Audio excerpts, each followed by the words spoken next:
Hi all. ഇപ്പോൾ അൻസ്റ്റക്കണ്ടി dental കോളേജിലെ first year student suicide ചെയ്ത ഇഷ്യൂ നിങ്ങളെല്ലാവരും അറിഞ്ഞിട്ടുണ്ടാവുമല്ലോ.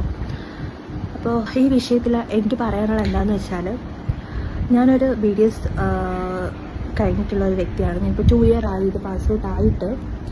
അപ്പോൾ എനിക്ക് പറയാനുള്ളത് എന്താണെന്ന് വെച്ചാൽ, വളരെയധികം വിഷമമുണ്ട് എനിക്കിത് പറയുന്നതിൽ. കാരണം എൻ്റെ പ്രൊഫഷനാണ്, എന്തൊക്കെ പറഞ്ഞാലും ഞാൻ പഠിച്ച പ്രൊഫഷനാണ്. എന്നാൽ പോലും എനിക്കിത് പറഞ്ഞേ പറ്റുള്ളൂ. നിങ്ങൾ പറ്റുമെങ്കിൽ, നിങ്ങൾ മെൻ്റലി സ്ട്രോങ് ആണെങ്കിൽ മാത്രം നിങ്ങൾ ഈ ഒരു കോഴ്സ് എടുത്ത് പോവുക. മെൻ്റലി സ്ട്രോങ് അല്ലാത്തവർ ഒരിക്കലും ഈ കോഴ്സ് എടുക്കരുത്. കാരണം നിങ്ങൾക്ക് സർവൈവ് ചെയ്യാൻ നല്ല ബുദ്ധിമുട്ടായിരിക്കും.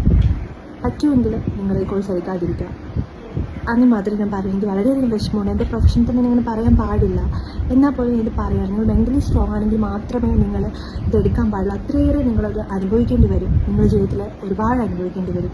എന്നാൽ മാത്രമേ നിങ്ങൾക്ക് നിങ്ങളുടെ ഡ്രീമിലോട്ട് നിങ്ങൾക്ക് എത്താൻ പറ്റത്തുള്ളൂ.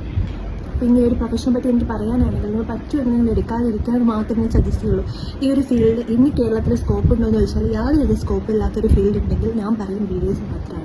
വേറെ ഏതൊരു കോഴ്സ് എടുത്താലും നിങ്ങൾക്ക് എങ്ങനെയെങ്കിലുമൊക്കെ സർവൈവ് ചെയ്ത് പോകാൻ പറ്റും. പക്ഷേ BDSന് യാതൊരു സ്കോപ്പും ഇന്നത്തെ ഒരു സിറ്റുവേഷനിൽ കേരളത്തിലില്ല.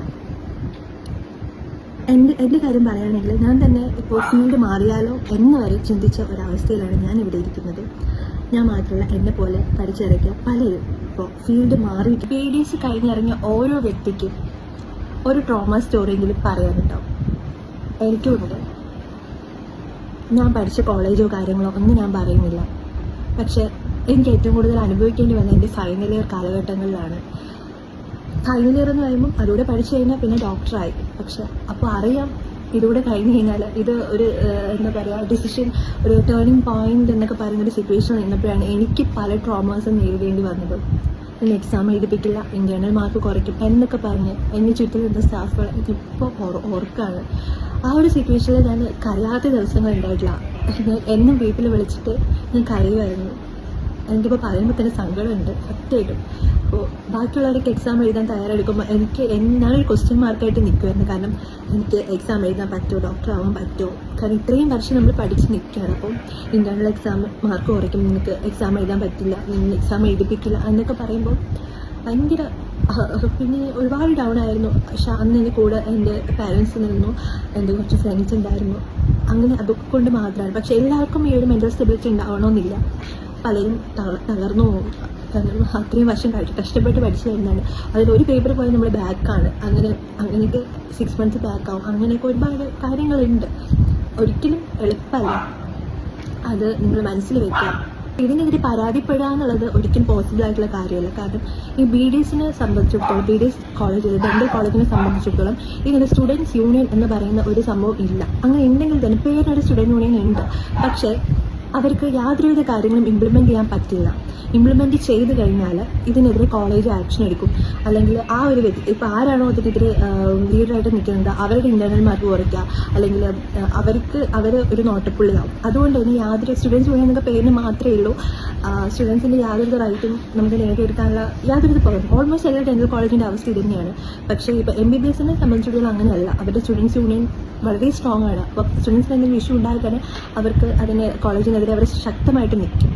പക്ഷേ ഡെൻ്റൽ കോളേജ് യാതൊരുവിധ ഒന്നുമില്ല. പേരിനൊരു സ്റ്റുഡൻറ് യൂണിയൻ എന്ന് മാത്രമേ ഉള്ളൂ. യാതൊരുവിധ, കാരണം അവരുടെ അവസ്ഥ അങ്ങനെയാണ്. അവർക്കൊന്നും ചെയ്യാൻ പറ്റില്ല. അങ്ങനെയാണ്. അതുകൊണ്ട് തന്നെ നമുക്കവിടെ സംസാരിക്കാൻ ആരുമില്ല. എന്തൊക്കെ ചൂഷണങ്ങൾ അല്ലെങ്കിൽ എന്തൊക്കെ അനീതികൾ നമ്മൾ നേരിടേണ്ടി വന്നാലും അതൊക്കെ സഹിച്ച് പുറത്ത് നിൽക്കുക എന്നുള്ളത് മാത്രമേ ഉള്ളൂ. സോ എങ്ങനെയൊക്കെയോ കഷ്ടപ്പെട്ട് പഠിച്ചിറങ്ങി. പക്ഷേ അതൊക്കെ നേരിടേണ്ടി വന്നാലും ഇപ്പോൾ നിൽക്കുന്ന ഒരവസ്ഥ എന്ന് പറഞ്ഞാൽ ഇത് പറയാൻ തന്നെ വിഷമമാണ് ഗൈസ്. അപ്പോൾ അത്ര എനിക്ക് പറയാനുള്ളൂ. സോ നിങ്ങൾ സൂക്ഷിച്ചും കണ്ടൊക്കെ കോഴ്സ് എടുക്കുക. പറ്റുമെങ്കിൽ MBBS തന്നെ എടുക്കുക. നിങ്ങൾ ഡോക്ടർ ആവാൻ വേണ്ടിയിട്ട് പോയിട്ട് MBBS കിട്ടാതെ BDS എടുക്കുന്നവരാണ് കൂടുതൽ. അതിലൊരാൾ തന്നെയായിരുന്നു ഞാനും.